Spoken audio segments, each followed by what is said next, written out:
है कि हमारी ये पृथ्वी हकीकत में आखिर किस चीज से बनी है और यह सौर मंडल में किस चीज पर टिकी हुई है, या आज हम जिस ठोस जमीन पर चल रहे हैं उसके ठीक नीचे क्या हो सकता है। साथियों, आज के इस टेक्नोलॉजी के युग में अगर हम इंसान पृथ्वी से 5 करोड़ किलोमीटर दूर मंगल ग्रह पर जा सकते हैं तो पृथ्वी के आर पार निकलने के लिए तो मात्र 12,000 किलोमीटर ही जाना है। इसके लिए पृथ्वी का सबसे गहरा खड्डा वैज्ञानिकों द्वारा खोदा गया है, जिसका नाम है कोला सुपर डीप होल। इसकी गहराई 12 किलोमीटर है।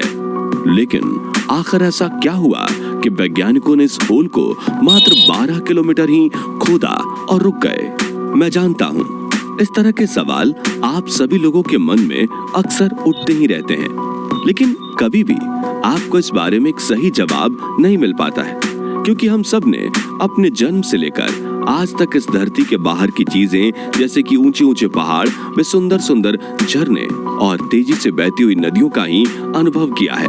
और हम ऐसे में जरा सा भी अंदाजा नहीं लगा सकते कि जो धरती ऊपर से इतनी सुंदर और मनमोहक दिखती है वो असल में अंदर से कैसी होगी। खैर, आज के इस वीडियो के अंदर हम आप सभी को इस पृथ्वी के बिल्कुल नीचे ले जाने वाले हैं और पता लगाएंगे कि आप इस धरती के जितना नीचे जाते जाओगे उतनी नीचे आपको इसमें क्या कुछ देखने को मिल सकता है। तो आइए अब ज्यादा देर न करते हुए बढ़ते हैं आगे और सबसे पहले जानते हैं कि पृथ्वी के अंदर क्या है। हमारी पृथ्वी का अंदर का भाग पूरे 4 लेयर्स में बना हुआ है। Crust layer, mental layer, outer core और इनर कोर। साथियों, इनमें सबसे ऊपरी लेयर यानी कि क्रस्ट लेयर है जिस पर हम सब रहते हैं। आपको धरती के अंदर जो भी गड्ढे जैसे कुएं, बड़ी बड़ी खदानें दिखाई दे रही हैं, वो सभी इसी लेयर के ऊपरी हिस्से में ही मौजूद हैं। और तो और पृथ्वी का सबसे गहरा खड्डा भी इसी लेयर में मौजूद है, जिसका नाम है कोला सुपर डीप होल। अगर आप इसके बारे में नहीं जानते तो हम आपको बता दें कि कुछ साल पहले वैज्ञानिकों ने रूस में दुनिया का सबसे गहरा खड्डा खोदने का प्लान तैयार किया था। रूस में खोदे गए इस खड्डे की गहराई 12 किलोमीटर और यह खड्डा पृथ्वी के ऊपरी भाग में यानी कि क्रस्ट लेयर में ही समाप्त हो जाता है और इस पर वैज्ञानिक ने पूरे 20 साल तक काम किया था। यानी कि पृथ्वी को सिर्फ और सिर्फ 12 किलोमीटर तक ही खोदा गया है। बताया जाता है कि जब वैज्ञानिक यह गड्ढा खोद रहे थे, जैसे जैसे ये होल गहरा होता गया वैसे वैसे ही पृथ्वी के अंदर का तापमान बढ़ता हुआ नोट किया गया और यह तापमान करीब करीब 350 डिग्री तक पहुंच गया था। और इसी वजह से वैज्ञानिकों के सारे उपकरण पिघलने लग गए थे, जिस वजह से इस होल को और गहरा करने में वैज्ञानिक नाकामयाब हो गए। साथियों, इस होल की और ज्यादा खुदाई करने के मत में कुछ वैज्ञानिक असहमत भी थे। उनका मानना था कि पृथ्वी का चुंबकीय क्षेत्र भी पृथ्वी के सेंटर पॉइंट से ही उत्पन्न होता है।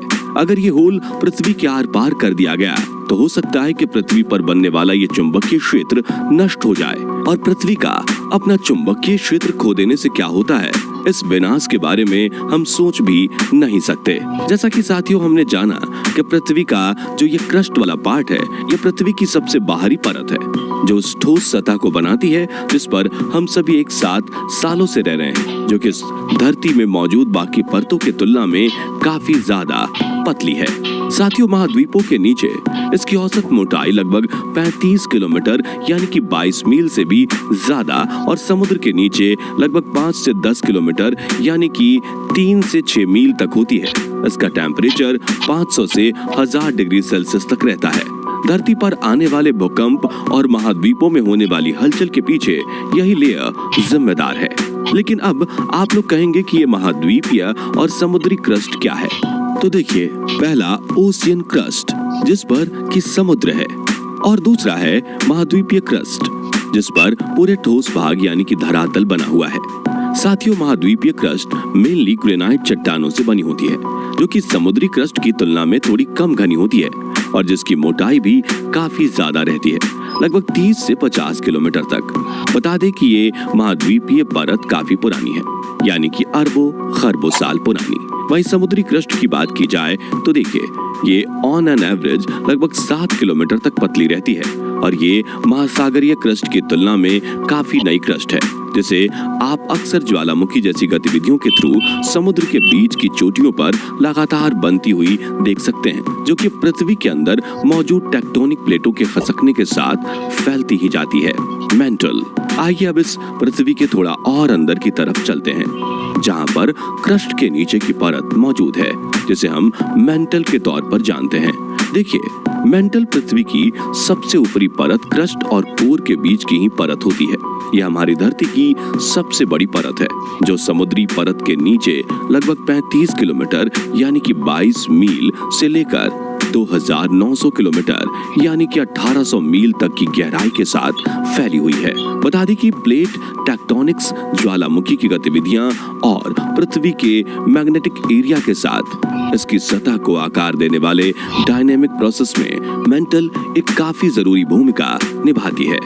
अब जब यहाँ मेंटल की बात हो ही रही है, तो देखिए, यहाँ अब इससे रिलेटेड दो कॉन्सेप्ट्स के बारे में भी हमारा जानना बेहद जरूरी है, और वो है लिथोस्फीयर और एथेनोस्फीयर। बता दें कि लिथोस्फीयर सबसे ऊपरी मेंटल और क्रस्ट का एक मजबूत पार्ट होता है। ये उन टेक्टोनिक प्लेटों में टूट गया है जो सेमी फ्यूल्ड एथेनोस्फीयर के ऊपर तैरती रहती हैं और चलती हैं।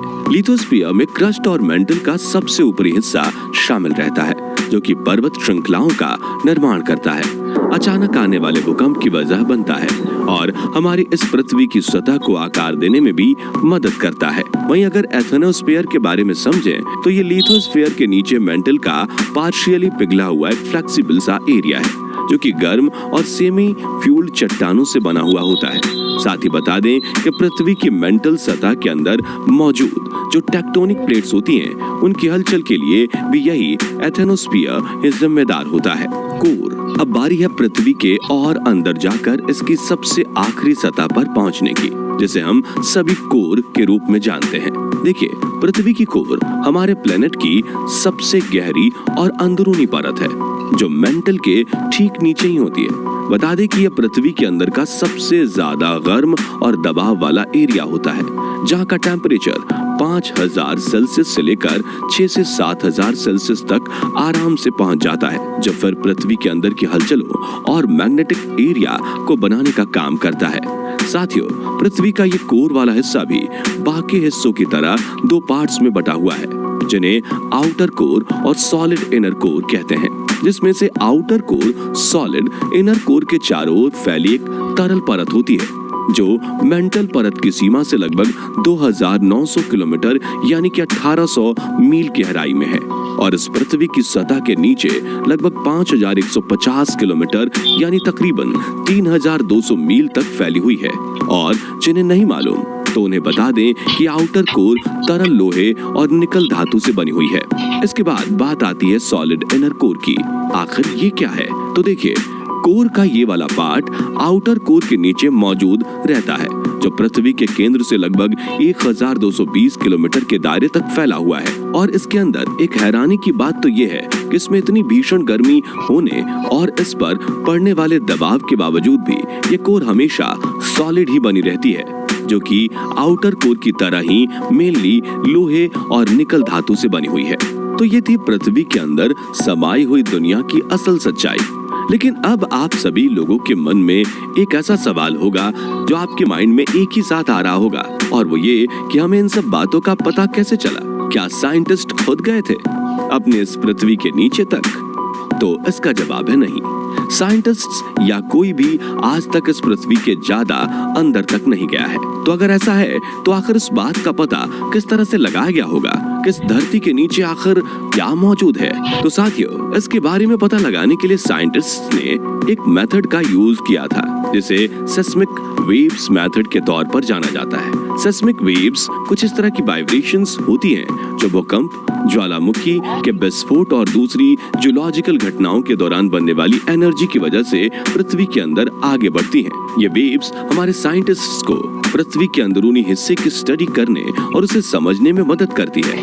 और इन्हीं सिस्मिक वेव्स के बिहेवियर को एनालाइज करके साइंटिस्ट्स पृथ्वी के अंदर मौजूद अलग अलग परतों के स्ट्रक्चर और डेंसिटी के बारे में ज्यादा से ज्यादा जानकारी हासिल कर पाते हैं। तो बस ये थी आज की पूरी वीडियो, जिसमें हमने समझा कि असल में हमारी इस पृथ्वी के अंदर क्या होता है। आप लोगों को वीडियो पसंद आई हो तो इसे अभी लाइक करके चैनल को जरूर से जरूर सब्सक्राइब कर लें।